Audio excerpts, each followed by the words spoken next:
Right now in America, we have this terrible crisis in our children. Just all sorts of really very bad things are happening for children, and as a result of that, happening by children. We have an epidemic in this country with children with attention deficit disorder. We use about 80 to 90% of the world's Ritalin. We're the only nation in the world that drugs our children. The third highest cause of death in American children between the ages of 5 and 17 is suicide. Never before in all of history have we had a culture whose children start committing suicide. And yet at that very time when there's such a crisis as this is happening, we're discovering so much about that newborn infant. It isn't just the physical survival we're talking about here. We're talking about the whole value of human life that is in jeopardy, that we're creating a society of people who are violent, who are scared, who don't trust. And it doesn't have to be that way. I think we have the chance to erase all forms of violence through the proper approach to pregnancy and birth and the first 3 years of life alone. Hi, I'm Noah Wiley, and this is my son, Owen. Having a child has been an amazing experience for me. It seems like every day I learn something new from Owen about how to be a father. As I discover more about who he is, I am filled with wonder at how strong and intense his presence already is at this early age. There's something about that sparkle in his eyes that I never want him to lose. As we search for ways to keep our children's spirits intact, we look to both cutting-edge science and older ways, traditional cultures, to help us find the answers. The message we are getting from every place that we look is that humans from every stage of life, from conception on, require love, acceptance, and acknowledgement in order to develop. What babies want is to be loved and respected as human beings right from the start.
What you got there? Who's a little baby sister? Usually we all start whole, complete, fine with ourselves. However, sometimes things happen along the way that teach us that we aren't okay or that we aren't lovable. School shootings, learning disorders, drugging our children, suicide from age 5 to 17. What happened to these children to bring them to this point? Rather than fall into the trap of blaming the children, we could look to our own actions and beliefs about what children are, about what babies are. Let's examine what's happening for children right from the beginning of their lives and explore the question, how can we help our children grow into their authentic selves and keep that spark alive?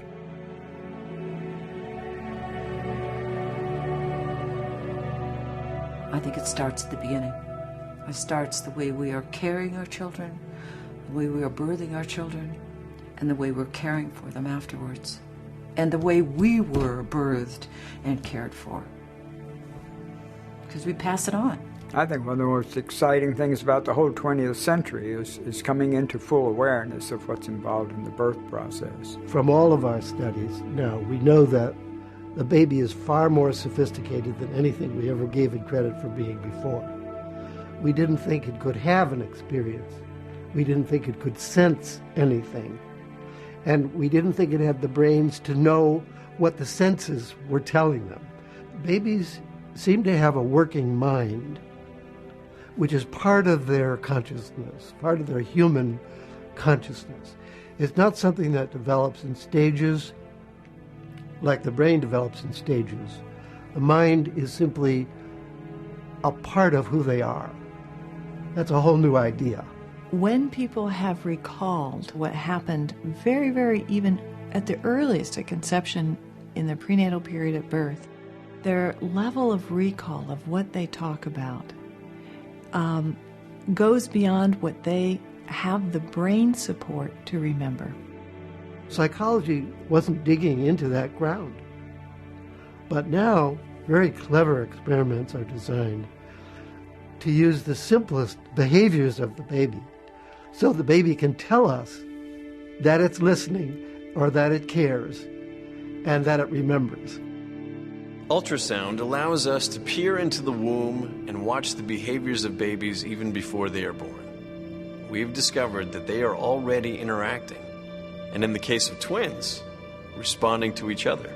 In one pair of twins that were observed beginning at 20 weeks of gestation and followed for a couple of years after birth, when they were 1 year old, their favorite game was to take a position on either side of a curtain and to begin to touch each other through the curtain and begin to giggle and stroke each other from either side of the curtain. This was a behavior that was observed at 20 weeks in the womb. They were in separate little sacks, and the one boy who was very active would come up to the sack and awaken his sister, get her excited, and she would always respond, and they would play together on either side of this curtain. They remembered that, of course. They had learned that in the womb, and they continued to do it, and we could see it both before birth and after. Babies are extraordinary communicators, and we hadn't thought that that would be possible. By communication, I mean the baby is in communication with the mother and father.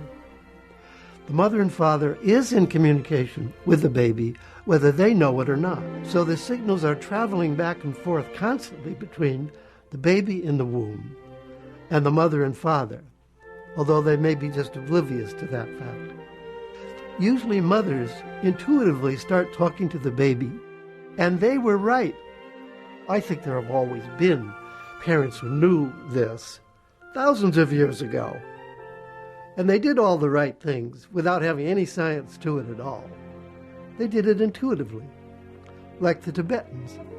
The Tibetans knew all along, for thousands of years, that their babies were real beings, and they started to communicate with them very early. They started to reorganize their lives around the coming of the baby. And they felt the baby was bringing a gift, might be a teacher for them. They could understand that the baby had a spirit, a soul, was a being, not a blob. I knew the moment that I conceived him. It wasn't about, yeah, I love you and we're going to have a baby together. It was really about, let's ask this teacher, let's ask this person to share our lives with us. With children, we tend to think that, it's only after we have given birth to them that, they are, worth investing energy. But in my tribe, before you even conceive, there are a lot of things you have to do to get ready for them, trying to sort out your own mess so that you don't transfer it onto the children.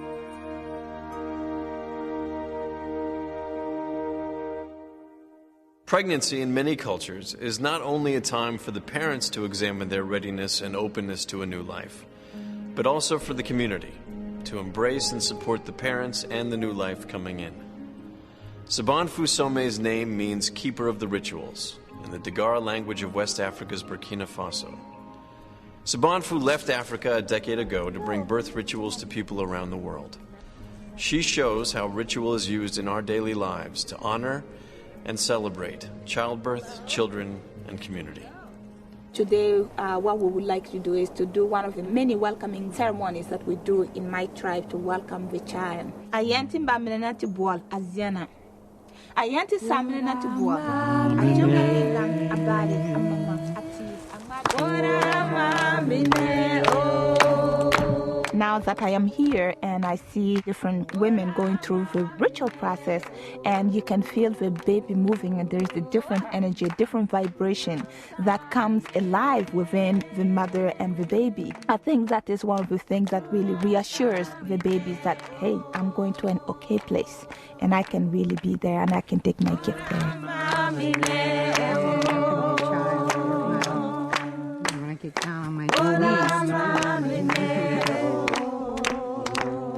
Talking to the baby is whatever is in your heart, whatever make you feel welcome.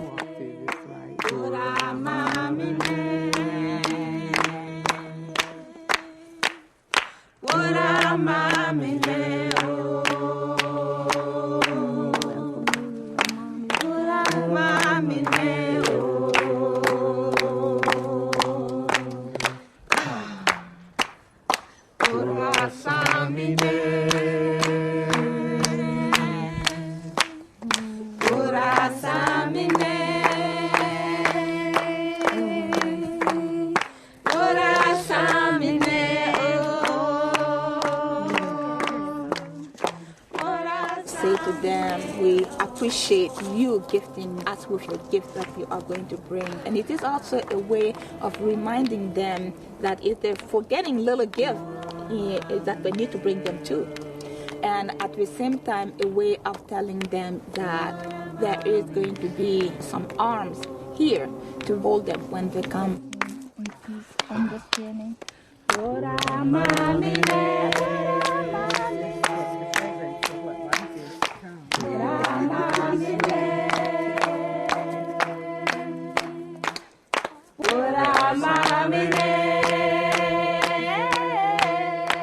We don't come here as tourists. We come here as people bearing basket full of goodies that we want to bring to the world. So we are coming here because we have a purpose, something to give to the world.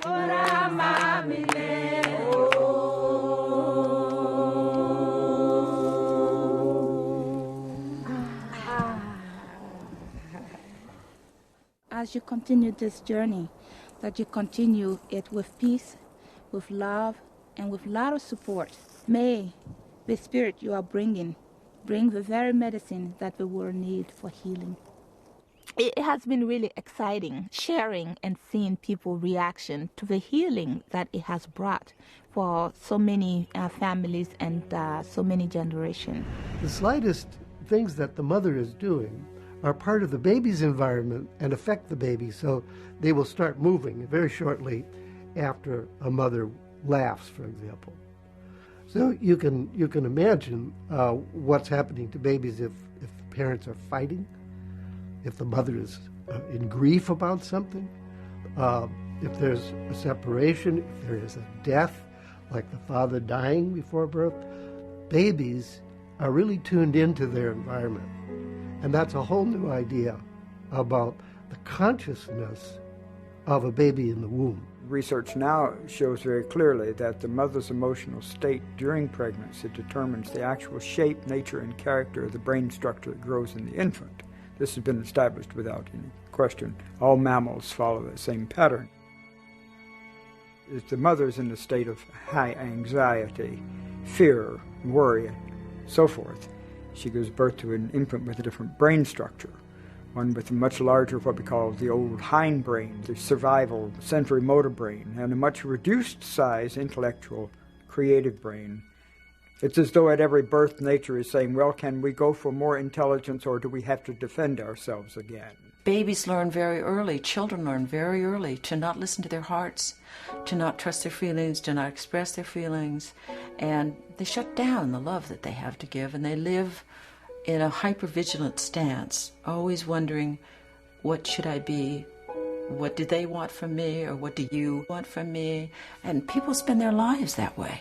It's really important with all this new information coming out that we not blame moms, that we support our moms to do what they innately know is right. The more the mother is accepted and given unconditional love and support by her society, the greater the chance the infant in her womb has of being born fully human, you might say. As some countries have, such as Sweden, and in fact Austria has now followed Sweden's lead, and Holland is also picking up on it, of literally full support of the mother, both in pregnancy and in the first 3 years of the child's life. There's no paternity leave in our country. There's hardly any maternity leave. I just wish so much that our government would support a mother being with the child for the first 3 years. There's so many studies to show that those first 3 years form the person. What was your first impression? Were you welcomed? Was it a rejoicing time? Was your mother delighted she was pregnant? Was it a stressful time for her? Did she talk to you because you were listening? When we come from the belief that babies are conscious, every way we are with our babies changes. We include them. We know that they're taking everything in. It's imprinting. It is the course of what is life here as human being like.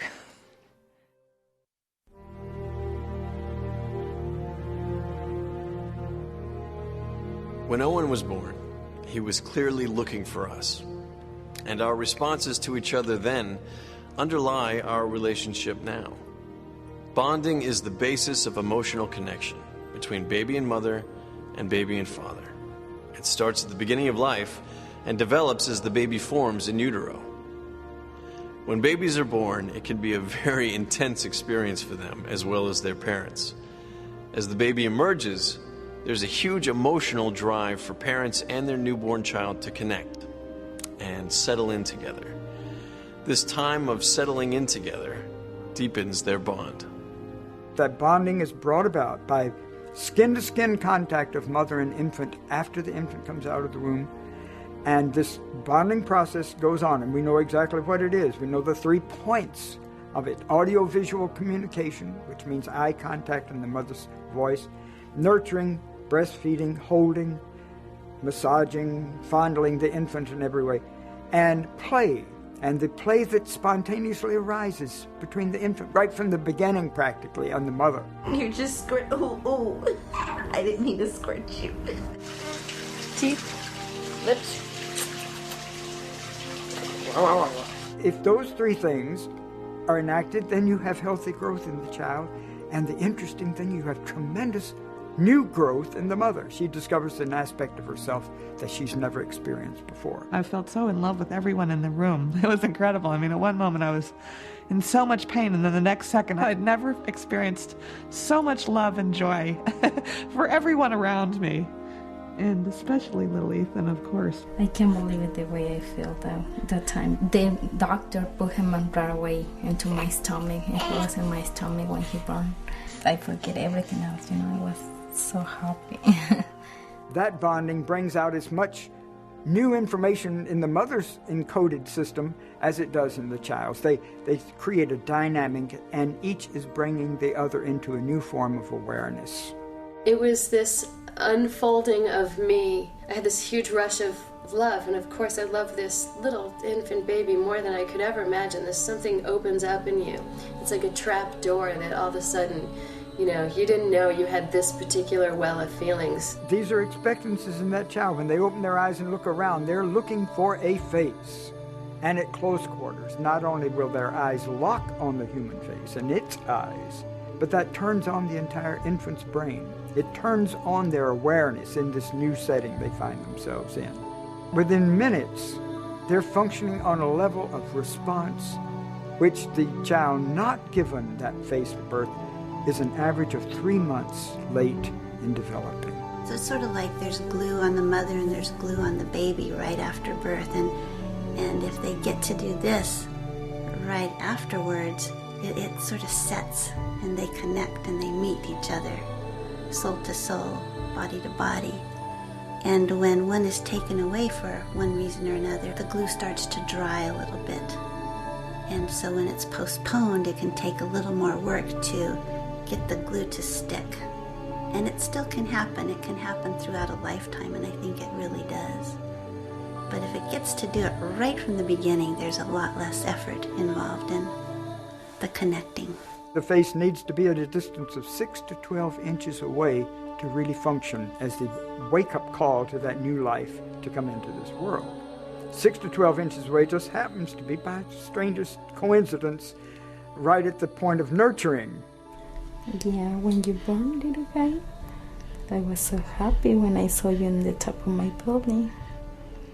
I saw your face looking at where I am, and I go, oh, there's my little baby.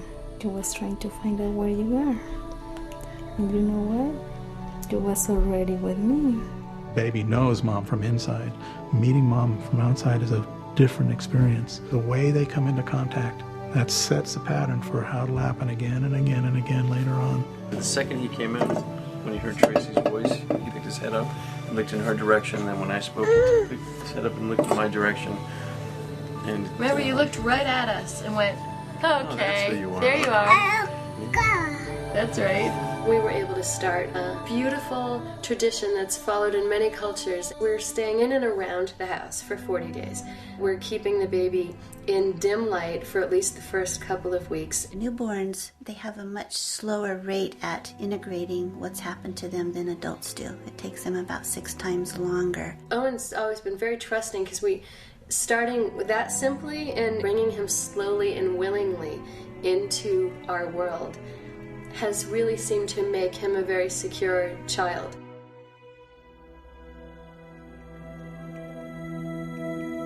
Even with the new evidence coming out about what babies need in those first few precious moments, many hospitals still follow protocols that separate mother and infant at birth. I've watched hospitals be so aggressive in separating mother, father, and baby that the majority of babies are spending 2 hours in the nursery before they get a chance to get cuddled by mom and dad. From the very beginning, we're building the capacity to trust. And if the baby isn't held and treated gently, if the baby is taken away and mom and baby are separated, the very first impression that the baby has is, where's my mom? The baby will bond, but they'll bond with the machine that's next to them. And they'll bond with the crib or the walls or the noise from the lights, but they're not bonding with a human being. I think for most people, birth is a nightmare. It hasn't been what a baby would want because we didn't consider that there was anybody there who could care. But it's generally violent. It violates all the senses of the baby. The light is too bright. The room is too cold. There's rough handling. They don't want to be washed and wiped roughly. They don't want to be injected with anything. They don't want to be held up by the foot upside down. They don't want to be slapped if slapping is necessary to get them breathing. I mean, it's a crazy experience for a baby. It's a terrible way to start. When they first get here, it seems to me like they're just getting used to breathing through their lungs for the first time. Their circulatory system is changing. There's a lot of new pathways that are being made inside. And when they just get to settle in that and allow that to happen for the first 20 minutes or so, there's an impulse inside of them that shows this readiness to head north and find the breast and discover what's there. And if we can just support that and look for that impulse and not be so busy that we're missing that signal that the baby's ready to go there, seems like everything just works a lot better. And what babies need is peace and quiet, warmth, a transition that should be as gentle as can be. Ironically, the hospital, which we consider the safest place to have a baby, can implement protocols that in fact pose certain threats to the baby's healthy development. Many experts believe that separation of mother, family, and baby, unnecessary procedures, and a lack of sensitivity disrupt bonding, and are all serious concerns. If you go to a big, high-powered hospital, They're very good at taking care of the severely premature babies and the sick babies, but what confuses them is your healthy 7 or 8 pound baby born right on time. They want to give the baby a bath. The baby is not dirty. The baby's a little gooey, does not need a bath. Certainly doesn't need to go to a nursery to get a bath. They want to weigh the baby. If they want to weigh the baby, they can wait, and the scale has wheels. The baby doesn't need to go anywhere. They can take a baby's temperature under the baby's arm, in the mom's arms. The baby should be kept warm. And the best way to keep a baby warm is not with a lot of blankets and with an electronic warmer, but instead in mom's arms, on mom's chest, and if mom is busy, with dad held close to dad's chest. When you separate a baby from his mother and father, and you take it to the newborn intensive care unit, and you do tests and you put in an IV, and you do 3 days of antibiotic treatment just in case, you're taking risks. The vast majority of babies, healthy full-term babies, will stabilize and normalize much better in their mother and father's arms than they will in the nursery. Much, much better. When the baby is in contact with the mother, something happens in their nervous system that helps them to respond quicker than if they're away from the mother's body. And so if when the baby is born and needs to be suctioned and given oxygen, that it's done in proximity of the mother's body, if not on the body, right beside the body, so that the mother can stay in physical contact and the cord can stay connected, and so that that baby can continue to get oxygen and nutrients through the cord while they're struggling to get here, rather than having that connection severed and whisked away. They're still held as a unit, and that connection is honored. It's only in the last decade or so that we've been serious about the fact that newborn infants can actually have pain. We used to stand and watch them scream and yell and smile about it in a delivery room. If a baby was crying, we thought that was normal. We said, oh, what a healthy baby, because it has a strong cry. Well, we were not treating that as genuine communication, because obstetrics and medicine in general had this idea the baby could not be having a real experience. So whatever you did to it was okay. They're little bitty human beings. They have sensations and feelings, and to assume otherwise is ridiculous, and it's not scientific either. One of the things that I'm doing in my work right now is working in the Beba clinic with Ray Castellino. And one of the early sessions that I was observing was a mother that I had worked with in her pregnancy and birth. She gave birth in the birthing room, and then the baby was taken to the NICU. The purpose that the mother had in coming into the Beba clinic was that she wanted to investigate what was in the way between the relationship of her and her daughter, and felt that there was a connection that had to do with the birth. And so she came in to explore that, and her daughter was now 6 years old. The little girl came in with her mom and went to the closet and chose to pick out this box of miniature hospital supplies and put it on the floor and began to set up this little scene.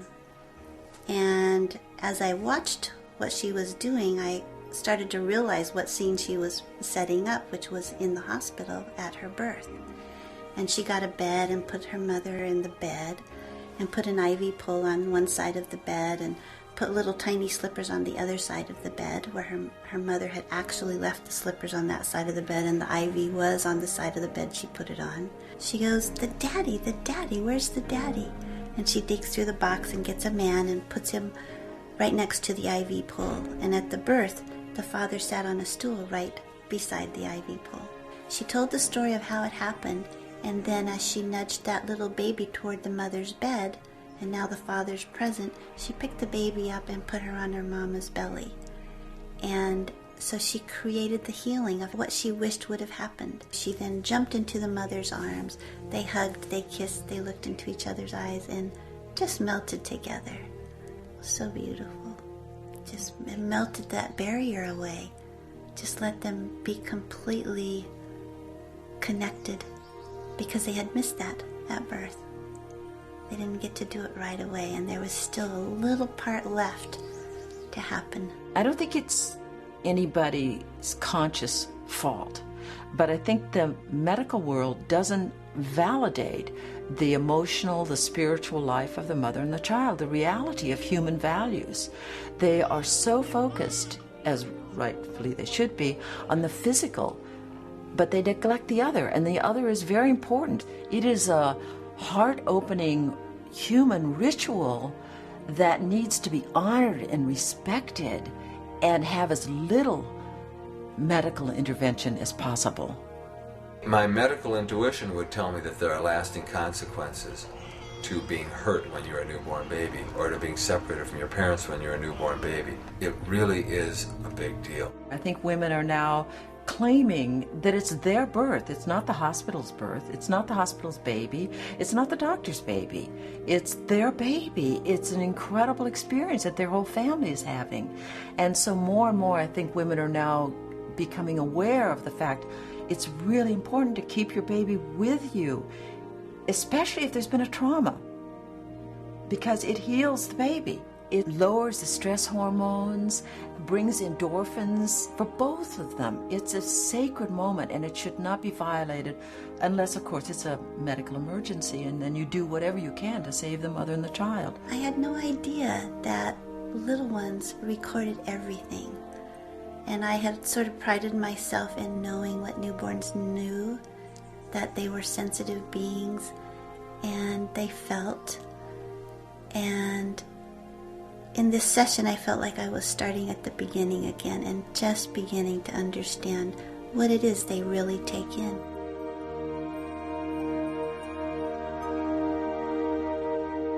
It has been astonishing to discover just how much we remember and how deeply we are affected by those early unconscious memories. New advances in neuropsychology have shown that the imprints of our first experiences set up belief systems and behavior patterns that continue into adult life. Memory has always been a mystery in psychology. We haven't done well explaining it. We didn't know that much about it. Most of our theories turn out to be wrong. The evidence shows now that we track our experience right from the start, right from conception, and we're tracking until we die. Everybody remembers their birth, but not in the way you would expect. You'll see certain movement patterns, and those movement patterns and the positions are actually reminiscent of the imprinting that occurred during birth. That's a way of remembering. I'm remembering with my body. Now, when things go wrong at birth, let's say the cord gets dangerously wrapped around the neck, those babies begin to act out their memory of having that cord around them at birth. And once you know that, you can see what's happening. But the person himself may not be able to explain it at all. It's like a felt sense in the body, more than a recall. Like, oh yeah, I remember the time. It's not that kind of a memory. So many times people will regress back to their birth or a prenatal experience and then go home and check it out. And they're amazed. People who have explored their birth through therapy have found that some of those early events have profoundly affected their lives as adults in such areas as trust, relationship development, and a sense of safety or well-being in the world. In my experience sitting with babies and families and adults of all ages, all of us have the birth imprinting. Back in September, I did my first process workshop with Ray, and my intention for that was to gain some understanding of my birth, because it was a non-labor cesarean with general anesthesia, so my mother didn't remember anything. And it was an incredible experience because I really got to feel what went on. And I'd had a chronic neck pain for a long time, and what I realized during that session was at one point during the birth, the doctor basically just took my head, and I mean, it felt like my neck was my head was completely spun around. It obviously wasn't, but it was a definite injury, and I felt it, and I experienced the emotion around it, and then it was gone, and it hasn't been back since, which to me is just absolutely miraculous.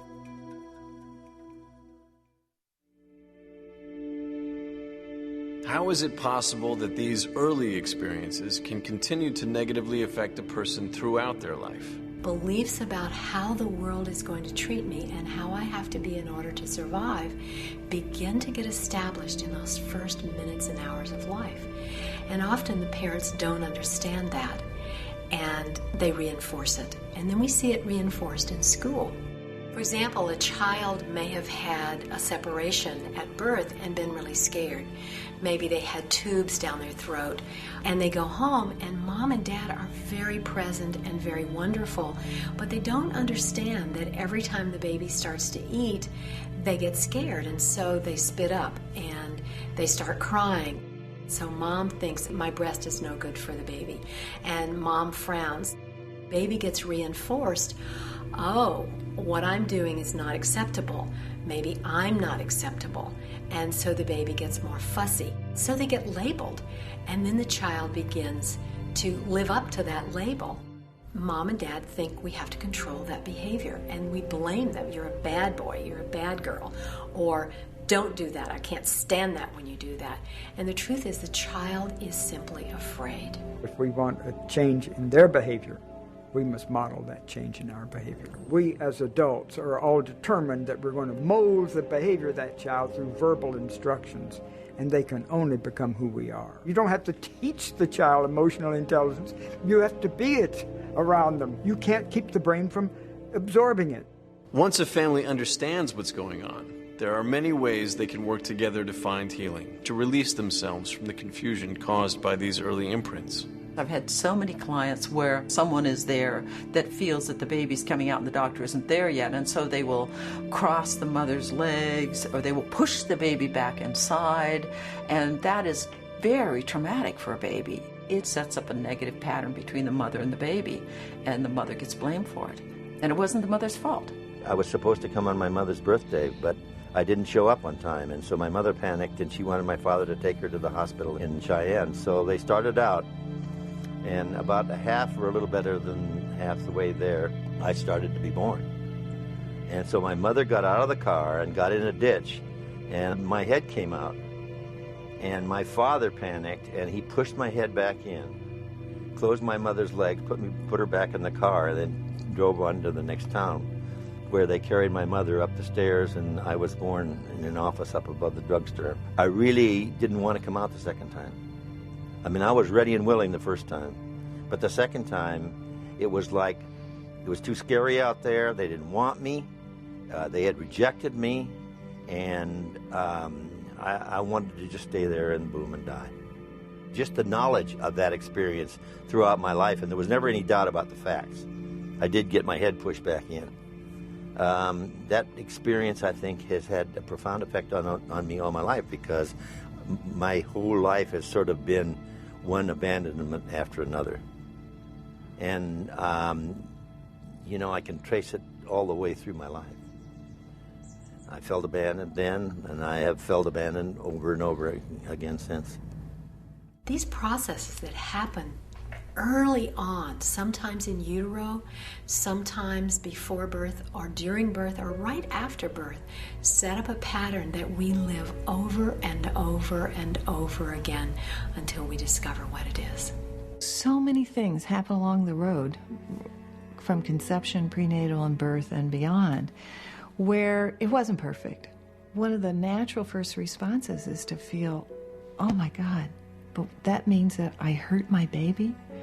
Wait a minute, I was trying so hard to be so loving in there. Lauren was planning on having a home birth. She was out driving with her husband and son when her labor started. As they raced home, Lauren's labor escalated to the point of pushing. I have my hand down and I'm feeling her head. That's where she's at. I can feel her head.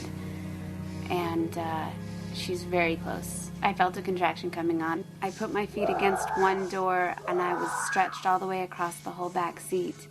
And I made my body as tense and rigid as I possibly could. And I held with every ounce of strength I had not to push, because that was like the contraction to have her. If the mother can tell the story to the child of what happened and why it happened, and that everybody involved was really doing their best and had best intentions for mother and baby. And for the mother to apologize, to tell the baby that she's sorry, can really help the baby integrate what happened in the beginning. And the sooner the mother can do that, the sooner that they can really begin to heal that place that was missed.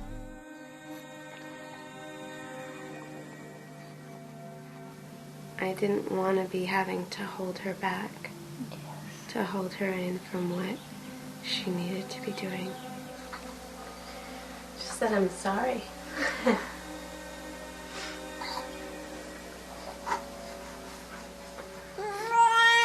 I'm sorry. Have something more to say about all this, huh? Yes, I'm listening. I'm listening. I want to hear what you have to say. Yeah, you can tell me that. You can tell your mama too. Yeah, that would be a lot, doesn't it?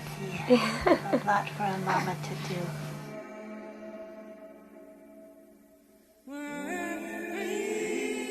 Bonding can be picked up almost any time of life.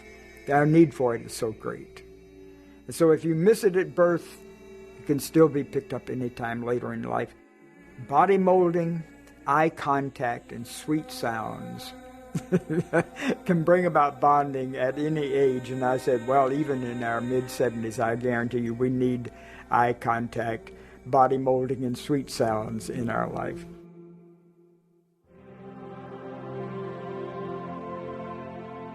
Birth can be the opening to some of the most amazing experiences of our lives. Around the time of birth, for a few precious moments, we are sometimes able to tap into something so ancient, primal, and wise that we are able to transcend our limited view of what's possible. I think it was the day after we brought him home, and you guys were upstairs lying in bed, and I was sitting down on the living room couch, and I was thinking about the way he smelled when he came out, which was such a strong smell, the smell of the vernix, and the smell of you, and the smell of him.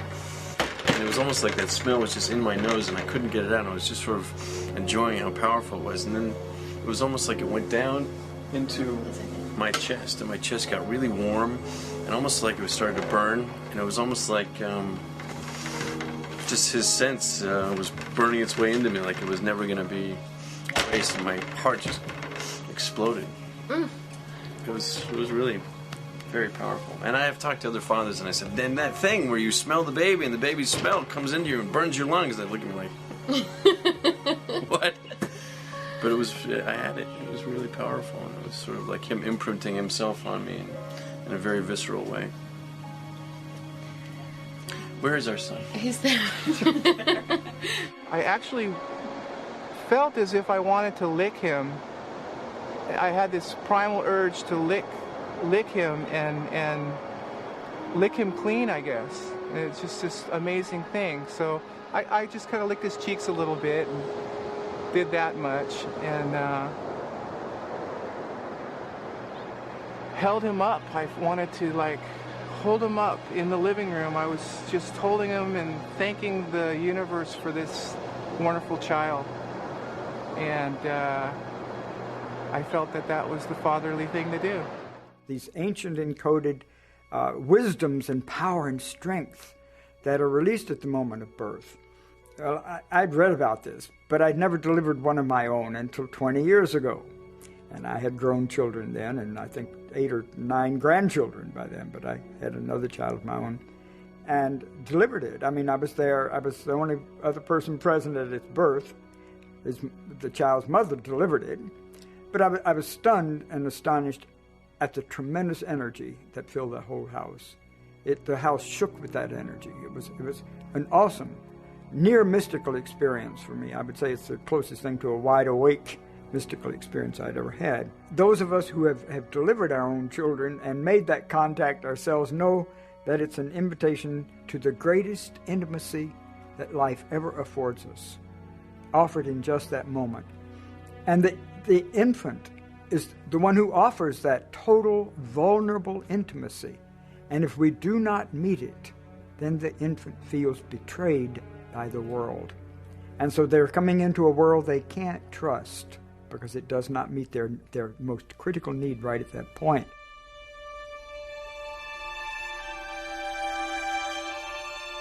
Being adopted and not having any sense of a presence at birth, there hasn't been much of a bond with anyone. I'm a very independent, strong woman who has a lot together in terms of career, but I don't have it as together in terms of relationship.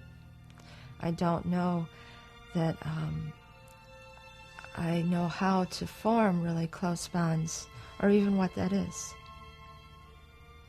And that's a loss, so I hear. I mean, I'm not really sure, not having had one. It would just be nice to, I guess, learn how to trust. Teresa has been invited to participate in a small therapy group facilitated by Dr. Marty Glenn. With the support of the group, she seeks to uncover the truth about her birth and break out of her isolation. I'd like to have you share your intention, what you would hope your work here would accomplish for you.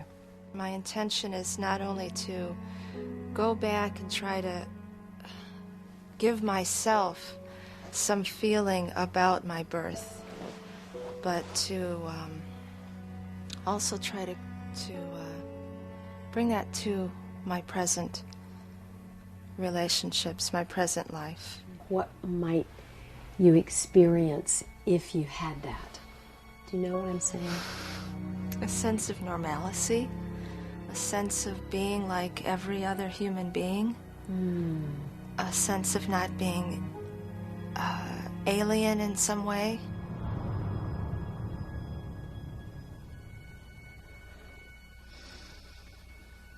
And the rocking place and the breathing place. I feel pretty clearly that she died while I was being born. And I wanted to go with her. I did not want to live without her. I'm angry that the arms that took me out of there weren't hers. It's like I've never really acknowledged that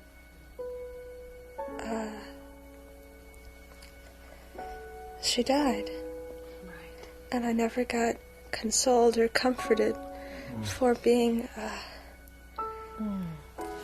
for her death.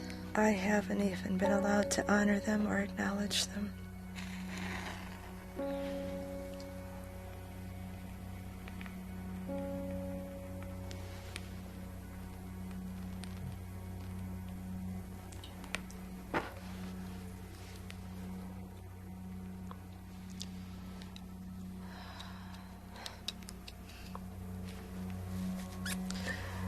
Yeah, it feels right. I think I had to acknowledge the death. Yes, that's right. Before I could feel like I even had a right to my birth. That's right. Or to let other people love me. It feels good to have told my story and to have it be held. It's a story I've never told. It's one I've never been willing to admit. I was really blind to feel that I was any different. I'm very much the same. It is such a beautiful, heart-opening experience. It's sacred work, I think, to be allowed to be with someone when they have that experience of touching and opening their hearts is beautiful. To be with someone when they get into an altered state of consciousness and they experience their true self. Sometimes they say it's my soul, sometimes they say it's my essence, sometimes they say it's my lost self, that I've been wondering, where would I ever find myself again?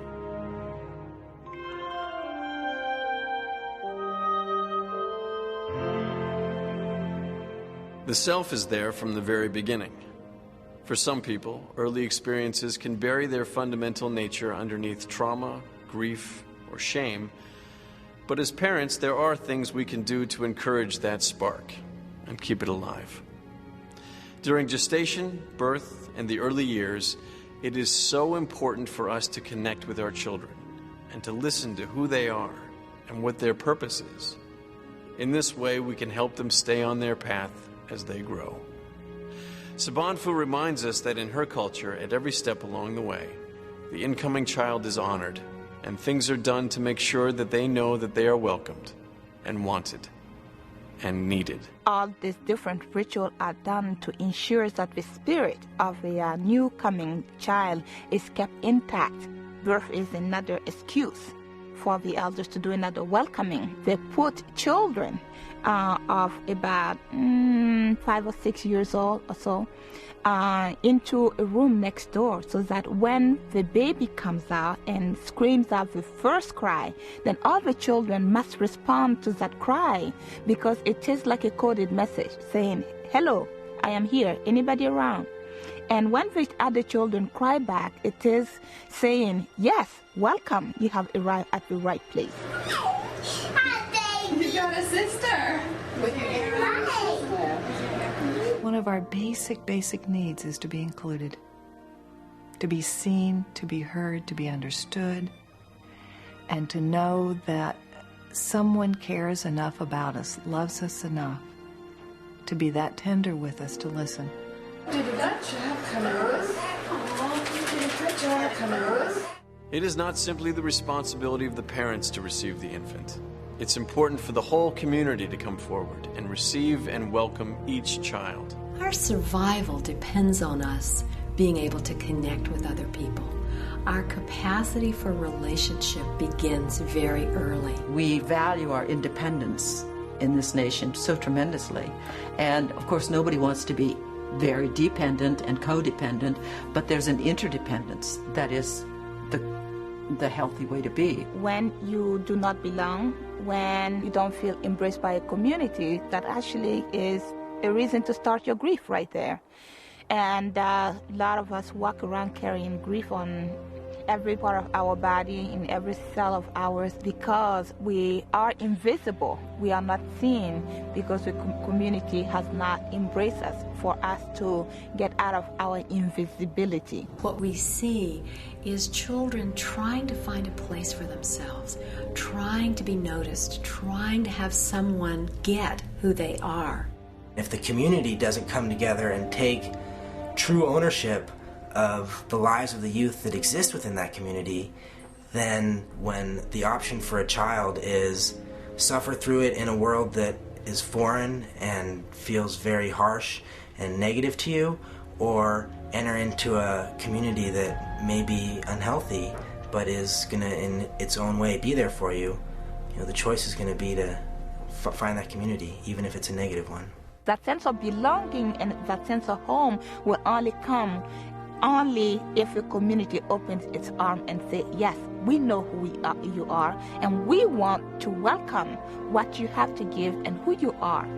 And at that point, we feel like something has overtaken us, and all of a sudden we belong. This feeling of belonging is so important to everyone. Cutting-edge research is revealing that infants are awake and aware, and they know if they are wanted. They need a nurturing environment. They want to know that they are coming into a place where they belong, where they are loved, and where they can give their own love. We see the psychological damage in too many adults who are not met in this way, and who have spent their adult lives searching to heal their loss. If we offer babies and children a world that wants them, believes in them, and trusts them, if we change our own ideas about what babies want, about what people want, perhaps we can bring more hope, more love, and more healing into the world.